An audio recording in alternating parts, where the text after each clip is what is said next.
Acabamos de cantar que Él, tú, Cristo, nos sostendrá. Cuando tu Hijo estuvo en la cruz,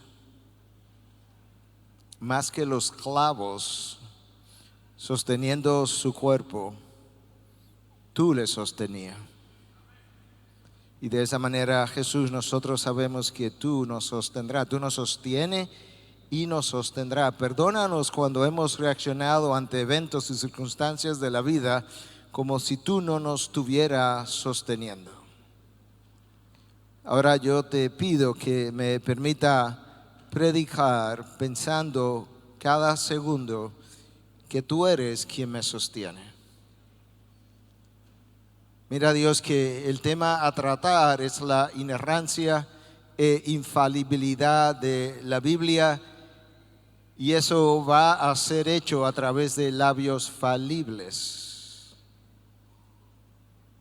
Eso pone en el expositor una gran responsabilidad. Yo te pido que por medio de tu gracia, tú permita que yo pueda predicar tu palabra sagrada, infalible, inerrante, de una manera que exalte tu nombre y honre a tu Hijo, en cuyo nombre oramos. Amén, amén. Mi segundo tema de este fin de semana es la inerrancia e infalibilidad de la Biblia. Y pueden notar desde ya que estamos usando dos términos que en un momento dado de la historia, por la mayor parte de la historia, no se usaban ambos, sino con que usáramos uno era suficiente. Lamentablemente ese no es el caso en el día de hoy. La inerrancia de la Biblia ha levantado múltiples y acalorados debates en los últimos años sobre todo, pero en la realidad es que por la mayor parte de la historia del cristianismo en Occidente eso no fue un tema. De hecho, ya muchos han demostrado que a lo largo de toda la historia esa ha sido la creencia de la Iglesia de Cristo, por lo menos de la Iglesia ortodoxa. Déjame comenzar apenas en el año 165 con Justino Mártir y decirte un par de cosas que él dijo. Refiriéndose a los evangelios, él dijo que ellos son la voz de Dios. Y agregó, no debemos asumir que su lenguaje procede de los hombres que fueron inspirados, sino de la palabra divina que los movió. El lenguaje mismo no dependía de los hombres que terminaron escribiendo, sino de Dios que los movió a escribir lo que escribieron.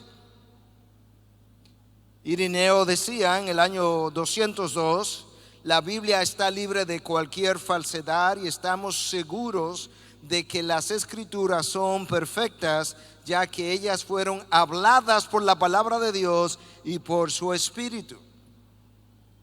Siglo II, siglo III, siglo IV, Agustín de Hipona decía que si nosotros estamos perplejos ante alguna aparente contradicción en las escrituras, no es permitido decir que el autor de este libro estaba equivocado, sino que él o el manuscrito está defectuoso, o la traducción es errónea, o tú has malentendido.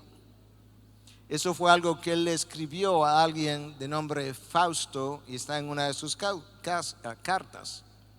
Avanzamos un poco y llegamos a los años de 1200. Tomás de Aquino, uno de los teólogos prominentes de la Iglesia Católica, afirmó también que es una herejía decir que alguna falsedad existe en los evangelios o en cualquiera de las escrituras canónicas. Martín Lutero, en la época de la Reforma, decía que las escrituras, aunque fueron escritas por hombres, no son de hombres ni provienen de hombres, sino de Dios. La razón por la que estoy haciendo brevemente un recorrido histórico es para que podamos entender que desde el principio de nuestros siglos hasta a partir de la muerte de Cristo, hasta llegar hasta la Reforma y aún más allá, la creencia de los teólogos ortodoxos ha sido que las escrituras son infalibles. Juan Calvino insistía que la Biblia ha llegado hasta nosotros desde la boca de Dios y agregaba: por tanto, nosotros debiéramos dar a las Escrituras la misma reverencia que nosotros damos a Dios, porque han provenido de Dios solamente. Las cosas comenzaron a cambiar cuando quizás parte del cambio comienza en la era de la iluminación, pero más allá aún, la iglesia permanecía creyendo todavía en la inerrancia e infalibilidad de la Biblia, pero al final de los años 1800, a alguien de nombre Charles Briggs, un profesor de Union Seminary en Estados Unidos, escribió negando acerca de la infalibilidad de la Biblia o la inerrancia, y el teólogo Benjamin Warfield, junto con A. Hodge, el hijo de Charles Hodge, escribieron artículos y libros contundentes defendiendo la inerrancia de la Biblia y negando lo que Briggs había escrito.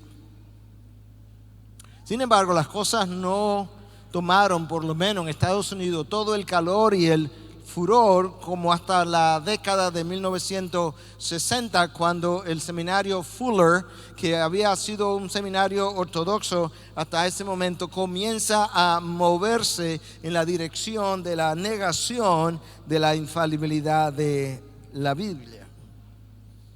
Y ahí las cosas comienzan a tomar otro derrotero. Yo creo que, como decía, desde la época de la iluminación, nosotros comenzamos a ver una cierta desviación cuando comienza a postularse, como hablábamos más tempranamente en el día de hoy, que Dios se desconectó de su creación, y si eso fue cierto, pues Dios no nos dio una revelación, y si Dios no nos dio una revelación, esta palabra no podía ser inerrante como se venía afirmando. Ahora, es bueno, antes de entrar en el tema directamente, aunque creo que estamos en él ya, pero a manera de introducción todavía es bueno poder pensar anticipadamente a qué es que nosotros llamamos inerrancia, cuando hablamos de la inerrancia de la Biblia. Y yo creo que una definición que fue adoptada en 1978 por el Concilio de Inerrancia Bíblica, que estaba reaccionando precisamente a la dirección que Fuller Seminary estaba tomando y a la influencia que estaba tomando en cuanto a la infalibilidad de la Biblia, se reunió un grupo de hombres, entre los cuales estaba, de hecho, quien dirigió gran parte de eso fue R.C. Sproul, a quien Sugel ya citó. Y esto es lo que ellos adoptaron como definición de inerrancia. Cuando todas las cosas sean conocidas, eso es importante que podamos subrayar eso, porque parte de nuestro problema es que hay cosas no conocidas. Pero cuando todas las cosas sean conocidas y puestas a la luz, se demostrará que los escritos originales de la Biblia no contienen error alguno en ninguna área, ya sea en relación a doctrina bíblica, histórica, ciencia, geografía, geología o cualquier otra disciplina del conocimiento. En esa definición hay varias cosas o conceptos que subrayar. Cuando todas las cosas sean conocidas, porque ahora todavía conocemos en parte, recuerda. Número 2, se demostrará que los escritos originales, de manera que esta definición no abarca copias, no abarca traducciones, sino escritos originales. Se podrá conocer que en cualquier área donde la Biblia haya emitido un juicio, no importa si es en el área de la fe cristiana o en el área de la ciencia, donde la Biblia haya emitido un juicio, Dios ha emitido un juicio, y por tanto ahí no habrá error encontrado. Menciono eso porque algunos hoy hablan de la inerrancia parcial, y cuando hablan de la inerrancia parcial se refieren al hecho de que están dispuestos a decir que en materia de fe, en lo que tiene que ver con la redención del hombre, que ciertamente la Biblia es infalible, pero que en los otros campos del saber, cuando la Biblia hace alguna afirmación que tiene que ver con historia, o tiene que ver con la ciencia, o tiene que ver con geología o cualquier otra área, que en esos campos la Biblia es infalible. La Biblia es infalible, pero que en los otros campos del saber, cuando la Biblia hace alguna afirmación que tiene que ver con historia, o tiene que ver con la ciencia, o tiene que ver con la ciencia, o tiene que ver con la historia, o cualquier otra área, que en esos campos la Biblia no es inerrante. Entonces ellos hablan de la inerrancia parcial, pero eso crea varios problemas. En primer lugar, ¿dónde está la línea claramente divisoria muchas veces entre lo que es un asunto de fe y entre lo que es un hecho histórico? Por ejemplo, Pentecostés ocurrió en Jerusalén. ¿Eso es una afirmación puramente espiritual o hay un punto histórico y geográfico en el que la Biblia pudiera fallar o estar equivocada? No hay una manera de establecer dicha diferencia. Lo próximo que tendríamos que pensar es que si de repente podemos determinar lo que es infalible y lo que no es, estamos creando un canon dentro de un canon que ya existe. Y eso es otro problema.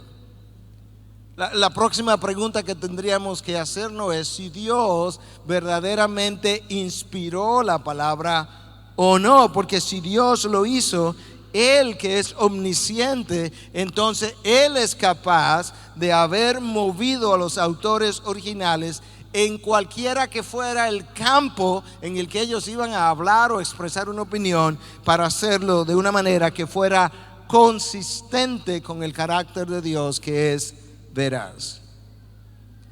Yo creo que la inerrancia parcial no es más que el intento del hombre unir la razón con la fe, aunque obviamente Dios quiere que usemos la razón, pero poner la razón por encima de la fe, que tiene que ver con la confianza depositada en la palabra de Dios. O cuando el hombre quiso unir la revelación de Dios con la ciencia del hombre y armonizar esas cosas. En otras palabras, si la ciencia me está diciendo algo de una manera y la Biblia me lo dice de otra manera, yo necesito encontrar cómo armonizar estas cosas, porque yo no quisiera abandonar la Biblia, pero tampoco quisiera abandonar la ciencia, y ahí entonces me gustaría bailar con ambos ritmos musicales, y ahí el hombre se perdió.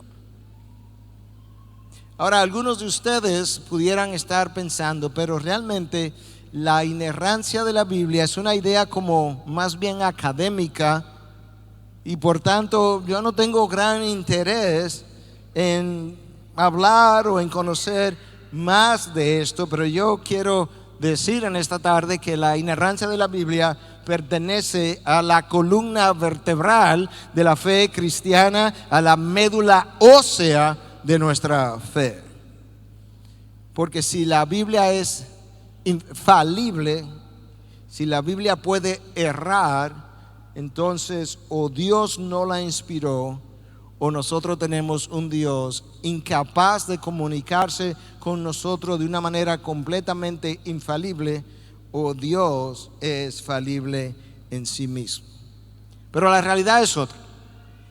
Ya mencionamos más tempranamente la segunda carta de Pablo a Timoteo en 3:16, que decía: toda escritura es inspirada por Dios y útil para enseñar, para reprender, para corregir, para instruir en justicia. Toda escritura, Antiguo y Nuevo Testamento. Y por eso nosotros creemos que la inspiración de la Biblia ha sido verbal, cada palabra, no dictada, inspirada. Cada palabra ha sido inspirada por Dios, no solamente verbal, pero plenaria, tanto el primer testamento como el segundo testamento. Inerrante para hablar de que la Biblia no contiene errores en ninguna área donde ella hable, y quiero enfatizar eso, áreas donde la Biblia haya hablado, porque en ocasiones la iglesia ha hablado en áreas donde la Biblia no ha hablado y luego ha tenido que corregirse, como cuando la iglesia afirmó el geocentrismo de la Tierra, o del sistema solar, que el centro del sistema solar era la Tierra y no nuestro Sol. También la inspiración no es solamente inerrante, sino infalible. Y decía que había un momento dado donde realmente ambas expresiones juntas no eran necesarias, pero debido a esta inerrancia parcial que algunos han argumentado y la manera como la han interpretado, ahora es necesario afirmar ambas cosas. ¿Por qué? Porque lo que unos dicen es que ellos están dispuestos a afirmar que la Biblia es infalible, significando con eso que la Biblia no te va a llevar por terreno equivocado, no te va a guiar en una dirección de salvación donde tú termines perdido. Entonces, infalible al hacer esas afirmaciones, pero que no es inerrante porque contiene errores en ciertas áreas que no tienen que ver con el plan de redención. Entonces, el concilio de infalibilidad bíblica o de inerrancia bíblica, y nosotros también creemos que esa inspiración es verbal, es plenaria, que es inerrante, que es infalible y que es ilimitada. Y de eso ya hablé en todos los campos donde la Biblia haya hablado. Una vez más, temas como estos pueden ser abordados de diferentes maneras y de diferentes textos. Lo que yo quise hacer en esta ocasión es tomar el texto de la Gran Comisión y abordar la inerrancia de la Biblia a partir del texto de la Gran Comisión, porque por un lado, nada puede ser más práctico que la Gran Comisión. Número dos, porque eso es algo que todavía continúa en el día de hoy, para tratar de demostrar que la Gran Comisión se convierte en misión imposible si tú abandonas la inerrancia de la Biblia. Y con eso entonces yo quiero invitarte a que leas conmigo a partir del versículo 16 de Mateo 28 hasta el final. Pero los 11 discípulos se fueron a Galilea, al monte que Jesús le había señalado, diciendo: toda autoridad me ha sido dada en nombre del Padre y del Hijo y del Espíritu Santo. Enseñamos, ese es el final del Evangelio de Mateo, pero es el comienzo de la Gran Comisión. Y una autoridad universal en el sentido global del planeta, a eso me refiero. Y cuando Cristo dijo: toda autoridad me ha sido dada en el cielo y en la tierra, esa es la autoridad. Y cuando Cristo dijo: yo estaré con vosotros todos los días hasta el final, esa es la presencia. Ahora, cuando Cristo les dio a ellos esta gran comisión, Él no solamente les dio un mandato, Él les dio una convicción, les dio una pasión, le dio una esperanza y le dio una certeza. Déjame decir eso otra vez. Cristo le dio una convicción, una pasión, una esperanza y una certeza.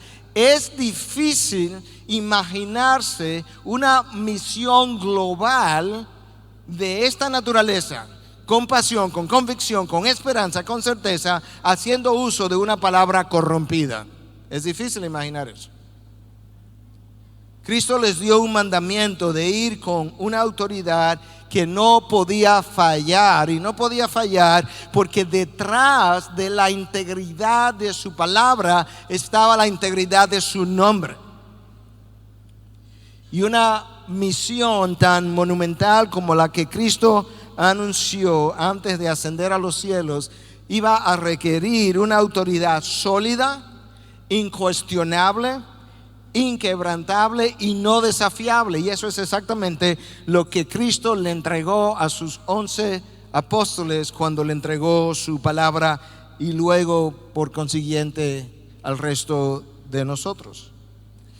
Si yo o nosotros no creyéramos en una palabra inerrante, sería muy difícil tratar objetivamente incluso el pasaje que acabamos de leer. ¿Sabes por qué? Porque este pasaje representa el final del Evangelio de Mateo, y Mateo termina de una manera tan diferente a como Marcos termina, a como Lucas termina, a como Juan termina. Y la pregunta sería: ¿ese es el resultado de diferencias en la narración que representan errores, o es el resultado de una inspiración a propósito, como narraciones complementarias pero no discordantes? ¿Te das cuenta que la inerrancia de la Biblia inmediatamente comienza a afectar incluso la manera como yo interpreto, veo, percibo pasajes tan conocidos como el de la Gran Comisión. Hermanos, si una parte de la Biblia está en el error, entonces cualquier parte de esa Biblia pudiera estar en el error.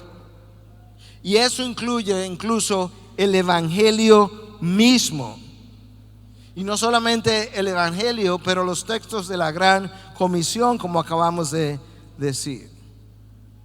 Si nosotros no estamos seguros de la inerrancia de la Biblia, yo ni siquiera puedo estar seguro de cuál es el mensaje del Evangelio. Es más, ni siquiera pudiera decir a la próxima generación, o no debiera, lo que Pablo les dijo a la generación a la que le escribió y por consiguiente a nosotros. Escucha en la primera carta a los Corintios, capítulo 15, del versículo 1 al 3 o 1 al 4.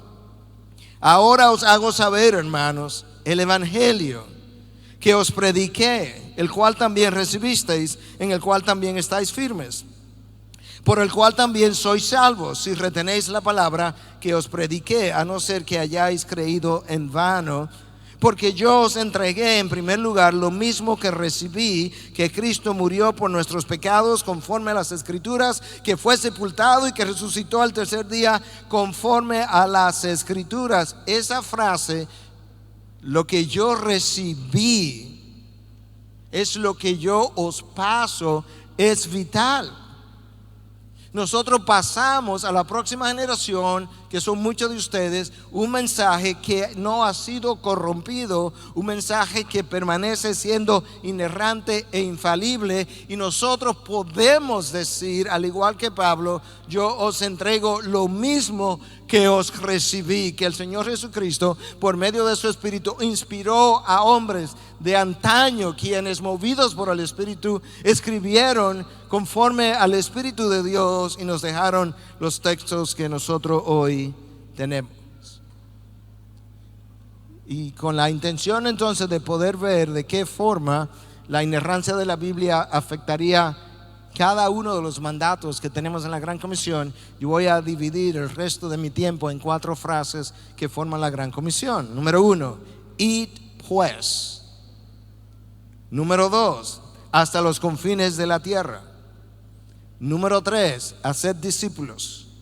Y número 4, enseñadles a obedecer o a observar cuanto os he mandado. Comencemos con la primera. Jesús dijo, id pues. Él envió a sus discípulos, como ya dijimos, en una misión mundial, global, donde ellos encontrarían todo tipo de oposición, de obstáculos, de vicisitudes, de incertidumbres. Esa es la razón por la que Él es tan enfático cuando le habló y les dijo, toda autoridad me ha sido dada en el cielo y en la tierra. Id. Su ir estaba garantizado por una palabra que Él había dado y que ahora ha quedado registrada. Él comisionó a sus evangelistas sobre la base de una autoridad ampliada que el Padre ahora le había dado. No era nueva, pero era en cierta medida ampliada. Toda autoridad me ha sido dada y Cristo estaba delegando esa autoridad en aquellos que habían sido personalmente entrenados por ellos, pero en gran medida la autoridad estaba investida en la palabra inspirada. Y esa es la autoridad delegada que Él nos ha dejado a nosotros en su palabra también. La gente enviada necesitaría una confianza completa en el enviador y en el mensaje con el cual ellos estaban siendo enviados. Cualquier grado de dudas en uno de los dos, el enviador Cristo o el mensaje, que es el Evangelio, iba a crear potencialmente discípulos dudosos, inciertos, vacilantes, temerosos, incapaces de abrazar una misión tan desafiante como la Gran Comisión. ¿Te imaginas ir a los confines de la tierra con un mensaje corrompido? Con un mensaje corrompido o con porciones de él considerados no inspirados o alterados por la intervención humana. Hermanos, los hombres de antaño arriesgaron sus vidas y dieron sus vidas yendo y predicando la palabra para evangelizar a paganos, porque estaban convencidos de esto. Escuchen, que ninguna profecía fue dada jamás por un acto de la voluntad humana, sino que hombres inspirados por el Espíritu Santo hablaron de parte de Dios. Ninguna profecía, y la palabra y profecía está siendo usada en un término más amplio, ninguna escritura fue dada jamás por un acto de la voluntad humana. No fue a un hombre que se le ocurrió: déjame escribir estos libros para que constituyan el canon y el estándar de medida de los cristianos postreros. No fue a los hombres, fue a Dios, y Dios lo hizo inspirando a hombres por medio del Espíritu, que cuando hablaron de parte de Dios. Por tanto, esos hombres que creyeron eso y los que vinieron después, que creyeron la misma cosa, abrazaron la gran comisión, confiados en la autoridad de una palabra que a ellos le había sido dada. Si los hombres hablaron de parte de Dios, hablaron en nombre de Dios. De manera que si esta palabra está corrompida, la integridad no solamente de la palabra de Dios está en juego, sino también la integridad del nombre de Dios, del mismo nombre en el que ellos iban a tener que bautizar a aquellos a quienes iban a evangelizar, bautizarlos en el nombre del Padre, del Hijo y del Espíritu. Pero resulta que la palabra de Dios y su nombre representan la misma esencia de quien Dios es. Por eso dice el salmista en el Salmo 138:2: tú has exaltado o engrandecido tu nombre y tu palabra por encima de todo. Esas dos cosas representan la esencia de Dios. Tú cuestiona la integridad de la palabra y cuestiona la integridad del nombre de Dios que está detrás de la palabra. Cuando los discipuladores, los formadores de discípulos en llevar a cabo la gran comisión fueran al campo misionero con una palabra que no es totalmente confiable, ¿qué pasaría cuando el mensaje fuera retado o desafiado? Con toda probabilidad habría una tendencia a echarse hacia atrás, hacia retirarse, porque de repente, ciertamente yo no tengo seguridad de lo que estoy predicando. ¿Qué tú haces cuando vas al campo misioneros con la idea que los críticos han pasado a muchos, diciendo que no podemos confiar en la cosmología de los primeros 3 capítulos del libro del Génesis? Porque esa cosmología representa la interpretación mitológica de la gente que escribió dichos libros. Entonces, ahora yo voy al campo misionero con una cosmología errada, no confiable, y me encuentro con tribus que tienen una concepción de la creación del universo que es mitológica. ¿Por qué razón tú quieres que yo, como un indio de la tribu, con una concepción mitológica de cómo el universo se formó, abandone mi cosmovisión y abrace la tuya, que está igualmente defectuosa? ¿Tú ves las implicaciones? El misionero no tendría autoridad para desafiar las concepciones erróneas de los lugares donde ellos se encontrarían. ¿Por qué voy a abrazar algo erróneo y desabrazar algo que tú me dices que es igualmente erróneo? J.I. Packer decía, y tiene toda la razón cuando declaró: cuando te encuentras con la visión de la Sagrada Escritura, te estás encontrando con la fuente, el criterio y el control de toda la teología y religión evangélica. La visión de la Sagrada Escritura es que es infalible e inerrante. Packer dice, te estás encontrando, cuando encuentras eso, con la fuente, el criterio y el control de toda la teología y religión evangélicas. Piensa por un momento, si aquellos que están siendo enviados no pueden confiar en el mensaje con el que van, ¿irían ellos realmente apasionadamente hasta los lugares donde muchos han llegado, arriesgado y dado su vida? Como dirían en inglés, don't think so, no creo. ¿Arriesgarían ellos esas vidas de la manera que lo han hecho? ¿Se involucrarían ellos en el evangelismo apologético? ¿Te involucrarías tú hoy en las ciudades, en las universidades y en los colegios en evangelismo apologético con una palabra corrompida, una palabra errante? ¿Te enfrentarías tú a las culturas a las que los misioneros han enfrentado? Si la palabra dada es inexacta, ¿cuál sería la autoridad moral para confrontar la inmoralidad de muchas culturas donde misioneros han llegado? ¿Con qué base moral le hablas tú a gente cuando tu autoridad moral es una palabra falible? Lamentablemente, muchos pastores, misioneros e iglesias han dejado de creer en el poder del evangelio para hacer evangelismo. Y el resultado de eso, ¿cuál ha sido? La introducción de engaños y de estrategias para atraer al incrédulo y presentarle un evangelio diluido. Y ahí surgió el crecimiento de la década de los 90, el movimiento de iglecrecimiento, de crecimiento de iglesia. Hablando contra ese fenómeno, un cristiano apologista norteamericano de nombre O'Guinness, citando a un consultor de crecimiento de iglesia, que afirmaba lo siguiente: entre 5 y 10 millones de baby boomers, eso es una expresión para referirse a un grupo de personas que nacieron alrededor de los años 50 del siglo pasado.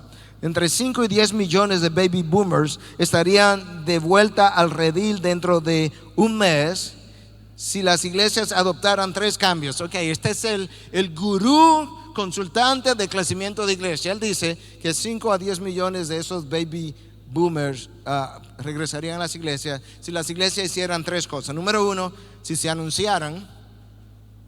Número 2, si informaran a la gente sobre los beneficios del producto. Y número 3, si fueran agradables a la gente nueva que viene a las iglesias. Tú oyes eso y tú tienes que preguntarte si esa gente, ese gurú de crecimiento de iglesia, y nosotros leemos la misma Biblia. Por Dios. Y ahí vimos nosotros que tenemos ya más edad, el famoso movimiento de The Seeker Friendly Church, la iglesia como que buscadora del incrédulo de una manera amistosa. Y esta gente buscaba mejorar los esfuerzos evangelísticos a través de una serie de estrategias humanas que no produjeron los resultados que ellos decían que se producirían, los cuales nosotros sabíamos que nunca llegarían. Ahora déjame mencionarte esto. Recuerda que te hablé de que Fuller Seminary comenzó a moverse en la dirección del abandono de la inerrancia en la década de 1960. Es de extrañarse que uno de los gurús del movimiento de iglecrecimiento fue el profesor de crecimiento de iglesia en la Escuela de Misiones Mundiales del Seminario Teológico de Fuller, cuyo nombre es Peter Wagner. Es de extrañarse que estas estrategias para crecimiento de iglesia están siendo endosadas por una institución que tiene como director de iglecrecimiento y de misiones mundiales a alguien que junto con la universidad ya había abandonado la doctrina de la inerrancia bíblica. De hecho, el seminario para el año 1971 cambió su declaración de fe o confesión de fe y dejó fuera la afirmación de la inerrancia e infalibilidad de la Biblia. En la medida entonces en que enviadores como seminarios, iglesias, pastores, líderes comenzaron a perder la confianza en la inerrancia de la Biblia, y en la medida en que los enviados iban con la misma desconfianza, entonces para hacer crecer la iglesia surgieron, o mejor dicho, más que surgieron, fueron invitadas al seno de la iglesia las ciencias sociales. La sociología comenzó a decirle a la iglesia que tú necesitabas estudiar la comunidad en medio de la cual tú te encuentras para que la comunidad te diga a ti el tipo de iglesia que quiere. La última vez que yo leí la Biblia dice que Cristo dijo: sobre esta roca edificaré yo mi iglesia, y no sobre esta comunidad, de acuerdo a la comunidad, edificaremos su iglesia. La mercadología pasó a tener un lugar preponderante en la vida de muchas iglesias. La psicología pasó a ser el campo de ciencia o de conocimiento, más bien de conocimiento conocido o preferido para hacer consejería bíblica. Todo el tiempo con la buena intención de atraer a más personas para evangelizarla, pero todo el tiempo construyendo la iglesia equivocada. No es un accidente que mucha gente involucrada en el movimiento de crecimiento de iglesia no cree en la inerrancia, en la infalibilidad de la Biblia. La iglesia permitió que el movimiento moderno impactara su doctrina, y hoy vive la consecuencia. La modernidad cuestionó la inerrancia de la palabra y la eficacia de la obra de Cristo. A los discípulos se les planteó un problema y se les dijo, Cristo planteó el problema: la mies es mucha, los obreros son pocos. Cuando se desarrollen las redes sociales, hagan buena mercadología. No, eso no fue lo que él dijo. Por tanto, como hay un problema entre el tamaño de la obra y el número de obreros, por tanto, rogad al Señor de la mies para que Él envíe obreros a su mies. ¿Cómo nos gustaría eso como técnica de mercadología? Te das cuenta que la manera como Dios construye su iglesia no es la manera como el hombre construiría la misma iglesia. Los discípulos fueron instruidos por Cristo no solamente en términos de cómo es que vamos a alcanzar la enorme mies que está por alcanzarse, sino que los discípulos también fueron instruidos de manera que antes de salir a hacer la gran comisión, que se detuvieran en Jerusalén y que no salieran hasta que descendiera de lo alto el poder del Espíritu. Y cuando tú sigues leyendo en las páginas del libro de los Hechos, tú te encuentras que una de las acusaciones que las autoridades hicieron a los apóstoles en el capítulo 5 es que ustedes han llenado a Jerusalén de vuestras enseñanzas. Sí, porque eso fue lo que nos dieron. Jerusalén se llenó de las enseñanzas de los apóstoles. Cuando tú sigues leyendo, llegamos a Samaria un par de capítulos más adelante. Samaria se llenó de gozo. Y tú sigues leyendo y avanzan los capítulos, llega a Éfeso, y en Éfeso hay un alboroto armado porque Pablo ha predicado el evangelio y la gente ahora está quemando los libros de hechicería y las medallitas hechas a la diosa Diana, y hay toda una conmoción en la ciudad de Éfeso sin ninguna participación de las ciencias sociales, con una sola participación: la predicación del evangelio de Cristo y no más. Id, toda autoridad me ha sido dada en el cielo y en la tierra, y toda autoridad está investida en mi palabra por igual. Número 2, hasta los confines de la tierra, es la segunda frase.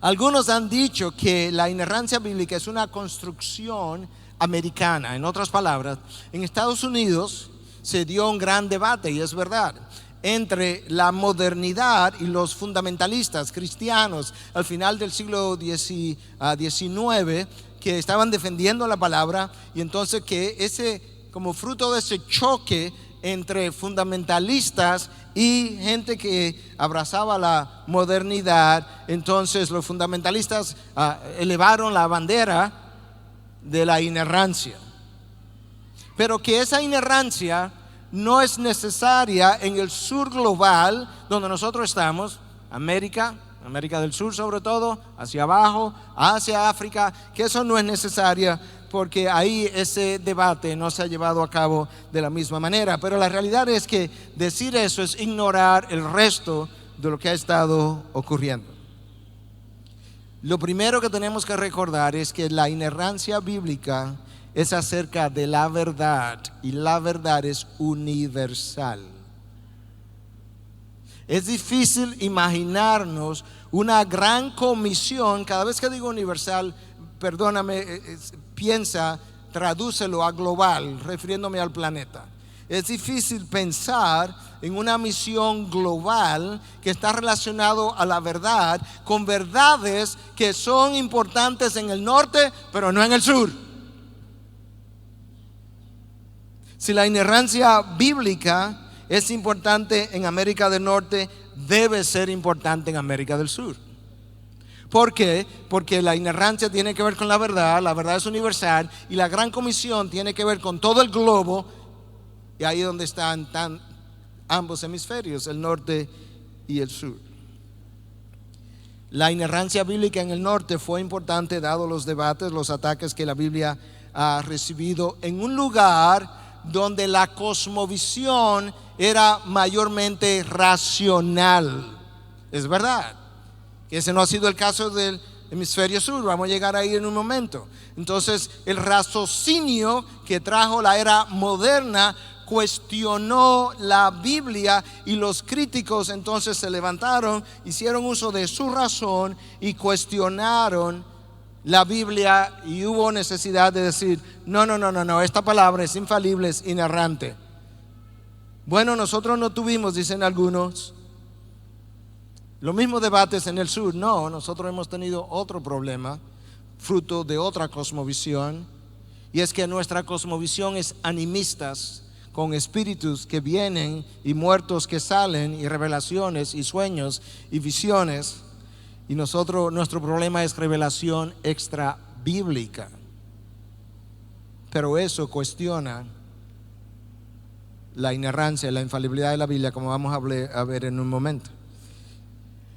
Las doctrinas de inspiración, inerrancia, suficiencia y del canon completo forman una unidad monolítica. Si tú mueves una de esas piezas, el edificio entero sufre.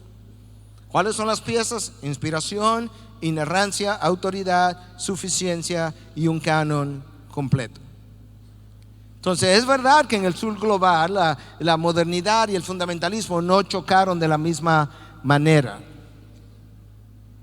Y entonces, esa es la razón por la que el cuestionamiento de el canon completo y la inerrancia de la Biblia en el sur global no vino por la puerta de adelante de la inerrancia como llegó en el norte, vino por la puerta de atrás con revelaciones extrabíblicas que socavan la autoridad de la palabra, la suficiencia del canon y por tanto la procedencia del canon, de Dios o no de Dios, y por tanto la infalibilidad o inerrancia de la misma como fruto de ese animismo. Eso es donde nosotros estamos.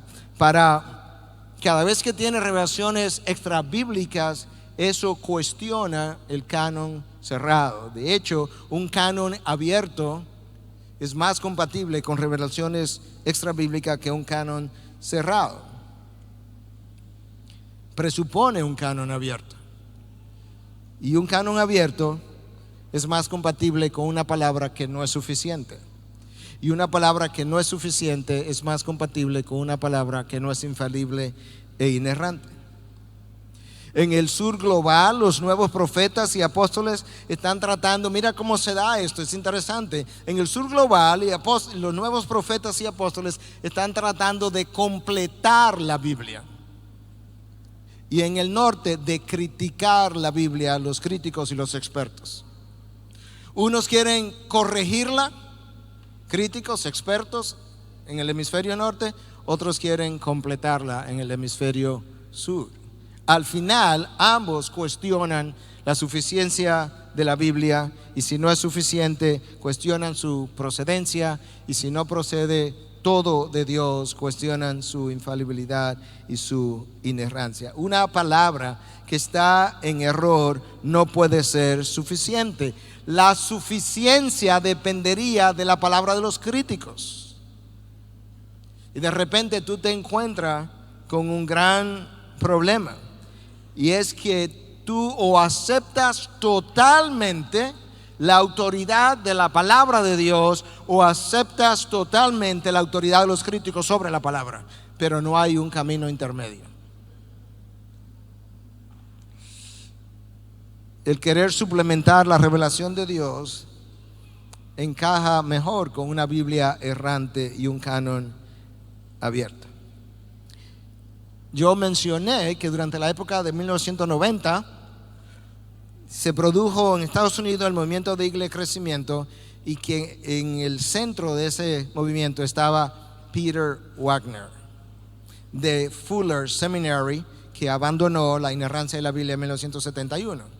De ahí la necesidad de todas estas nuevas estrategias. En el sur global, ¿qué estaba pasando en el mismo tiempo?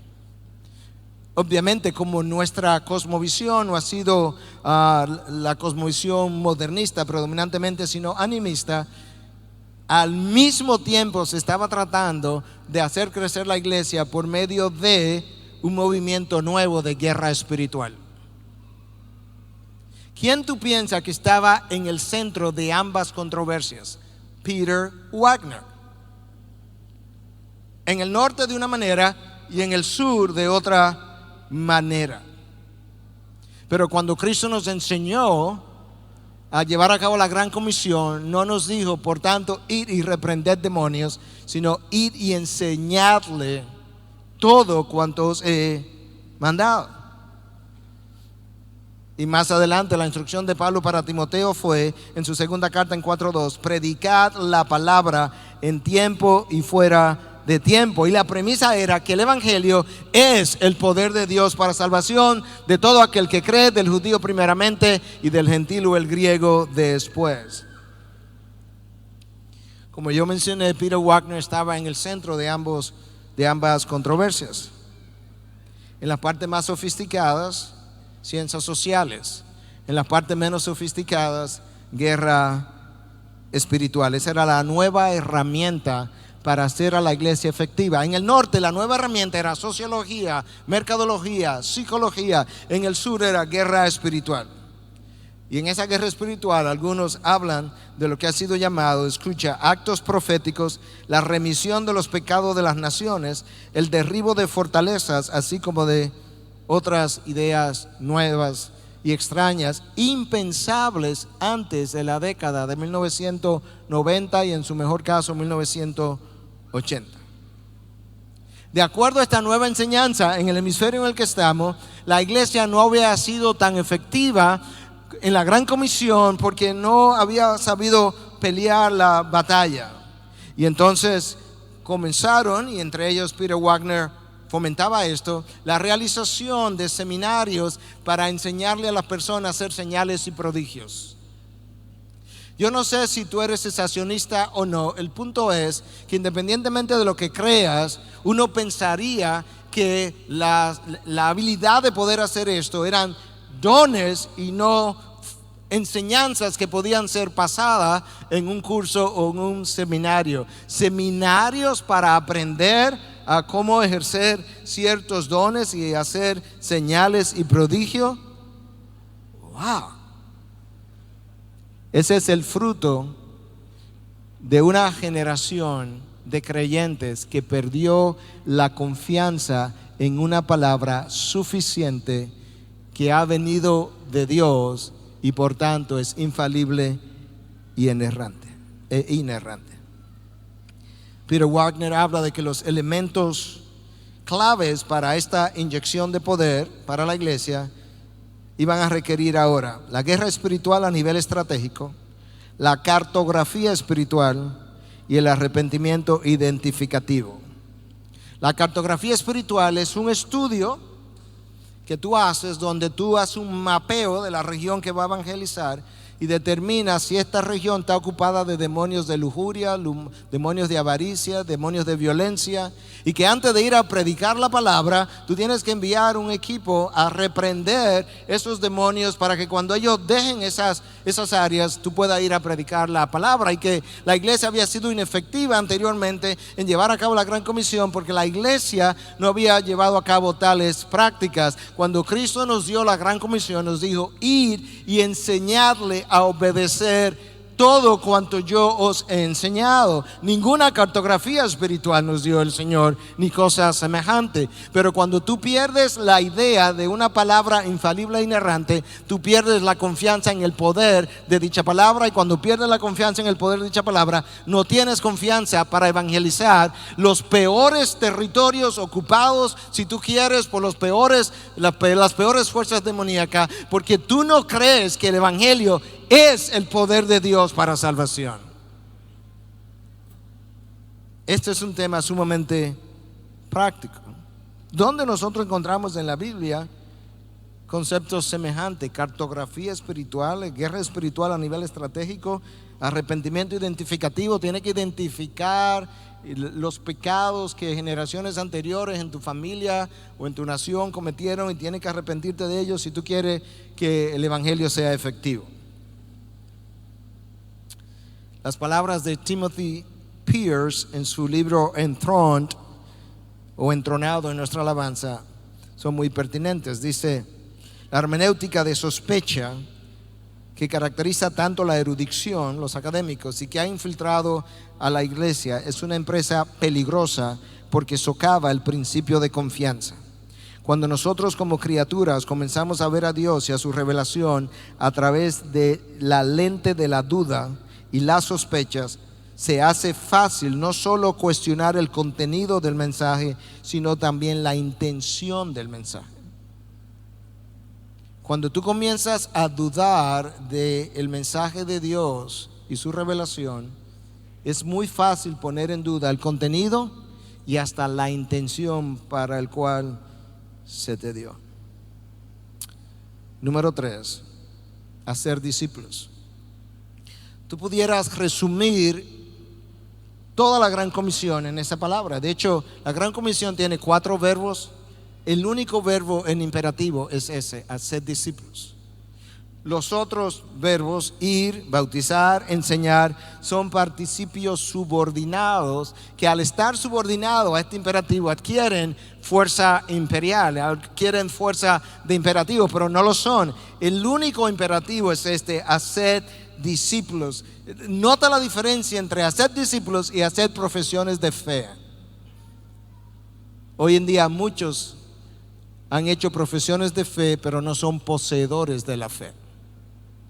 Son profesores de la fe, pero no poseedores de la fe.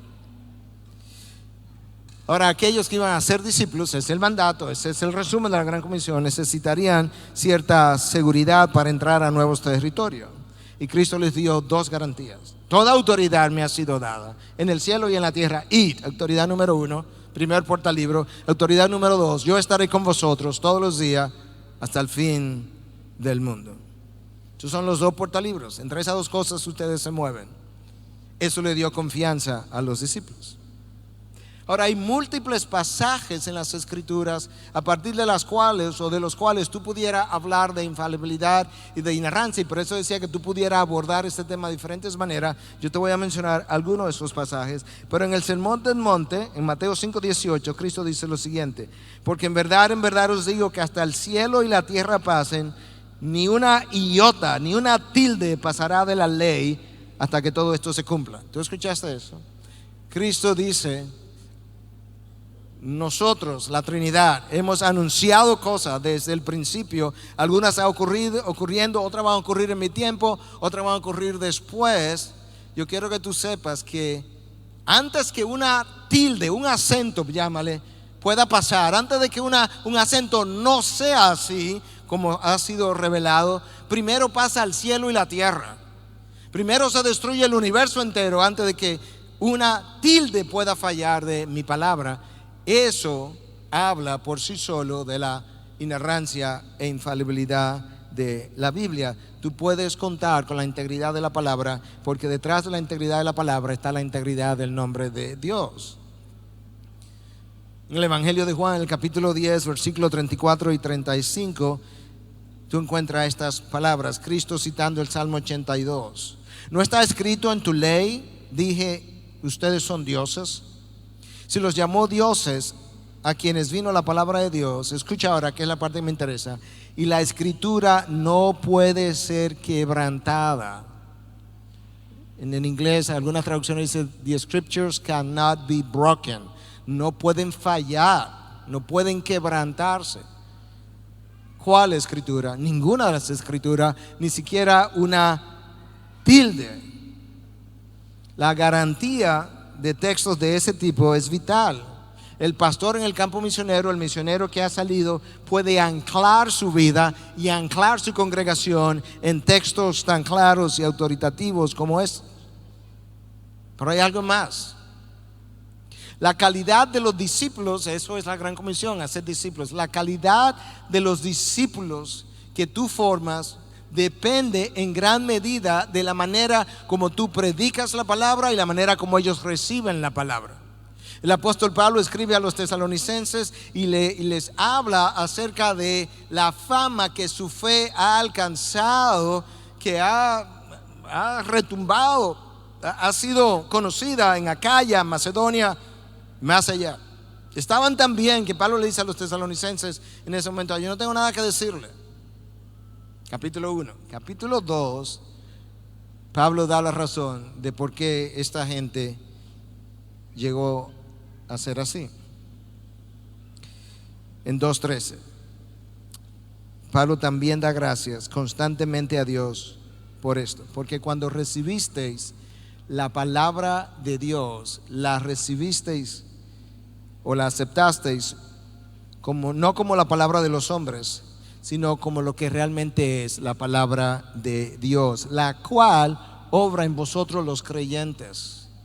La razón de la calidad de estos discípulos con una fe que se extendió a Macedonia, Acaya y más allá, hasta el punto que Pablo le dice, yo no tengo nada que decirles, es que cuando ellos recibieron la palabra, la recibieron por lo que es la palabra de Dios y no como las opiniones de los hombres. Eso hizo la diferencia, y por tanto, cuando tú envías un misionero que ha abrazado una palabra falible para ir al campo misionero, y él sabe que le está enseñando a sus discípulos una palabra donde continuamente él va a tener que decir, bueno, esa parte no estamos tan seguros que Cristo la dijo, esta otra parte realmente eso correspondió a una época pero no se aplica a esta época, esta otra cosa tampoco es así.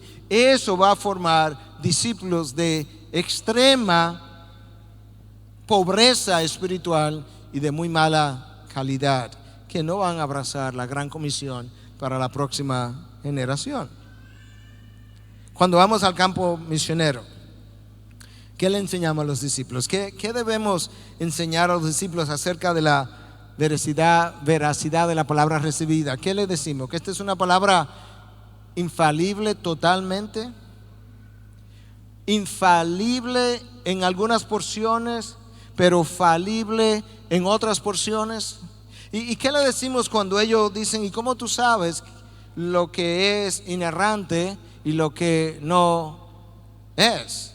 Bueno, de acuerdo a los críticos, o sea que ahora tú necesitas confiar más en la voz de los críticos que en la voz de Dios. Tendríamos que decir que las porciones consideradas inerrantes e infalibles varían de acuerdo a los críticos. No hay manera de hacer gran comisión. La gran comisión se convierte en misión imposible. No hay término medio. Tendrías discípulos que cuestionan continuamente la veracidad de esa palabra y por tanto no podrían caminar en integridad de corazón delante de Dios. Y finalmente, en el tiempo que me queda, número 4, enseñándoles a observar todo lo que os he mandado. Esa es la manera de hacer discípulos, enseñándoles a obedecer todo. Eso deja fuera la posibilidad de que hayan porciones para ser reconocidas y obedecidas, y otras para ser ignoradas y desobedecidas. ¿Por qué? Porque yo necesito enseñar todo cuanto Él nos ha mandado. Y de hecho, Pablo viene más adelante y se reúne con los ancianos de la iglesia de Éfeso en Mileto. ¿Y qué les dice? Entre los consejos que les da, que procuren enseñar todo el consejo de Dios. Pablo no hace un canon dentro de un canon. Pablo entiende que la enseñanza de la revelación entera es necesaria. Un autor, Daniel Doriani, añade una observación importante en su comentario a este texto de la Gran Comisión, y él dice lo siguiente: la expresión griega que se traduce todo es en realidad dos términos. Uno significa todas las cosas y el otro significa tanto como. El efecto es intensificar el mandato. Debemos enseñar a los discípulos potenciales a obedecer todo lo que Jesús dijo. Todo, absolutamente todo. El mandato ha sido intensificado. Ahora, ¿por qué el Señor daría un mandato tan absoluto como ese? Porque toda escritura ha sido inspirada por Dios. Esa es la razón. El mandato es absoluto porque no hay escritura no inspirada por Dios. Es una escritura inerrante, absoluta, autoritativa, confiable, inquebrantable y digna de obediencia. Por eso, ir y hacer discípulo y enseñarle a obedecer todo, porque todo ha sido inspirado por Dios. No me imagino hacer discípulos que reciban la orden de obedecer todo y al mismo tiempo reciban la enseñanza, bueno, que hay errores y hay cosas falibles. Es que hay cosas que realmente representan relatos históricos mitológicos y relatos mitológicos de la creación, pero por encima de eso obedece todo. ¿Cómo que obedezca todo? Si yo ni siquiera tengo claro lo que Jesús dijo o lo que Dios inspiró o no inspiró. Una vez nosotros aceptamos la posibilidad de mitos, de errores, de midrash, los textos de la Gran Comisión son completamente cuestionables y no sé cómo ver las escrituras. Yo necesito una alta visión de las escrituras para poder llevar a cabo una misión como esta. Kevin Van Hooser expresa lo siguiente: una alta visión de la autoridad bíblica que afirma su total confiabilidad es necesaria para preservar la integridad del Evangelio, y los términos candidatos, por ejemplo, como infalibilidad, que han pensado capturar esta noción, se han diluido con el tiempo. Aunque la inerrancia no es parte de la sustancia del Evangelio, está conectada con la proclamación del Evangelio. Específicamente, es el resultado de la confiabilidad de la Escritura. Aunque la inerrancia no está conectada en la definición de lo que es el Evangelio, sí está conectado con el Evangelio y es el resultado de la confiabilidad de las Escrituras. No creo que el Señor nos diera un mandato de obedecer todo y que dentro de eso hubiera mitos, errores, midrash y cosas similares. Algunos dicen, no, lo que ocurre es que todo en la Gran Comisión se refiere a las palabras de Cristo. No, Cristo trató el Antiguo Testamento como completamente autoritativo. Cristo dijo múltiples veces para que se cumplieran las Escrituras, para que se cumplieran las Escrituras. Cristo citó múltiples personajes históricos del Antiguo Testamento, múltiples personajes que él consideró como buenos y válidos, incluyendo a Noé en el gran diluvio. Cristo invitó a la gente a escudriñar el Antiguo Testamento para que ellos entendieran y descubrieran que las Escrituras hablaban de Él. El Nuevo Testamento tiene no menos de 250 citas del Antiguo Testamento y unas 900 alusiones al Antiguo Testamento. Y en ese Antiguo Testamento la frase Dios dijo, dijo Dios, o así dice el Señor, aparece 3,800 veces. Toda escritura, la antigua y la nueva. Muchos no están conscientes de que muchas de las herejías que han surgido en los últimos 100, 200 años han surgido en el campo misionero, y eso incluye la teología de la liberación que surgió aquí en América del Sur entre Brasil y luego se expandió. La importancia de una doctrina particular, para ir cerrando, se puede juzgar viendo tres cosas. Número uno, la veracidad, la importancia.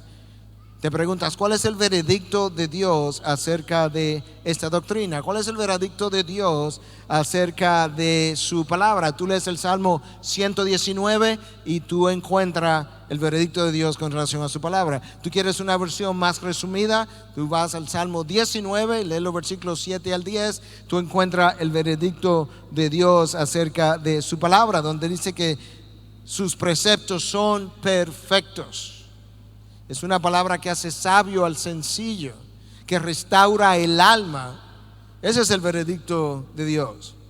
Tú puedes también evaluar cuáles han sido los resultados en la iglesia cuando esa doctrina, si estás evaluando una doctrina, en este caso inerrancia, infalibilidad, el efecto que ha tenido cuando esa doctrina ha sido abrazada, creída, proclamada. Y la historia de los reformadores es una excelente historia para decir cuál fue el resultado de gente que creyó esa doctrina, la abrazó, la proclamó, la vivió. Ahí está lo que ocurrió con la reforma. Y por otro lado, te puedes preguntar cuál es el resultado en la iglesia cuando esa doctrina que estás evaluando no ha estado presente. Y la historia de eso es la historia de la teología liberal. Y nosotros sabemos cuál ha sido el resultado de eso. De manera que nosotros podemos evaluar el peso de la doctrina de la inerrancia viendo el veredicto de Dios con relación a lo que es su palabra.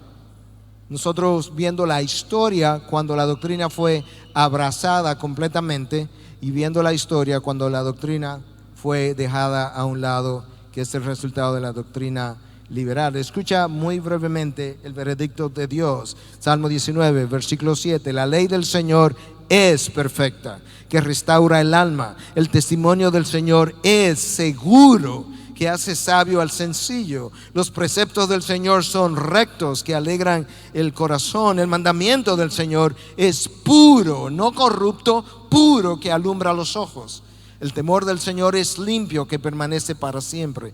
Los juicios del Señor, esa es su palabra, son verdaderos, todos ellos justos, deseables más que el oro, sí, más que mucho oro fino, más dulce que la miel y que el destilar del panal. Pablo entendió eso. Y ahora ya sí cierro, que se me cumplió mi hora. Pablo le dice a Timoteo en su segunda carta, capítulo 4, del 1 al 5: Timoteo, te encargo solemnemente. Escucha esa palabra, solemnemente. ¿Por qué solemnemente? Porque esto tiene que ver con las Sagradas Escrituras. En la presencia de Dios y de Cristo Jesús, que ha de juzgar los vivos y los muertos por su manifestación y por su reino. Escucha, predica la palabra, insiste a tiempo y fuera de tiempo, redarguye, reprende, exhorta con mucha paciencia e instrucción, porque vendrá tiempo cuando no soportarán la sana doctrina, sino que teniendo comezón de oído, acumularán para sí maestros conforme a sus propios deseos, y apartarán sus oídos de la verdad y se volverán a mitos. Pero tú, sé sobrio en todas las cosas, sufre penalidades, haz el trabajo de un evangelista, cumple tu ministerio. Nota la relación entre lo que Pablo dice en el versículo 5 y el versículo 2. Haz el trabajo de un evangelista, cumple tu ministerio. Versículo 5. ¿Cómo yo hago eso, Pablo? Versículo 2. Predica la palabra, insiste a tiempo y fuera de tiempo. Así es como nosotros llevamos a cabo la Gran Comisión. Así lo hizo Cristo, así lo hicieron los apóstoles, y lo puede ver en el libro de los Hechos. Así lo ha hecho la iglesia ortodoxa cristiana a lo largo de toda la historia de la iglesia, predicando la palabra. Hermanos, no comprometamos la integridad del evangelio en un tiempo tan ambivalente como el nuestro. Parémonos en la brecha por amor a la palabra de Dios y amor a la gloria del nombre de nuestro Dios. Salgamos a predicar con toda confianza, porque en Cristo nosotros tenemos sus promesas y en el evangelio tenemos su poder. Id y haced discípulos de todas las naciones. Padre, gracias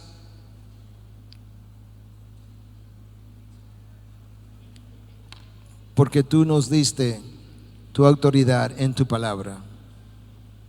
Una palabra que no puede ser quebrantada. Una palabra que ni siquiera una tilde desaparecerá o dejará de cumplirse. Gracias porque además de la palabra nos prometiste tu presencia con nosotros hasta el final de los tiempos.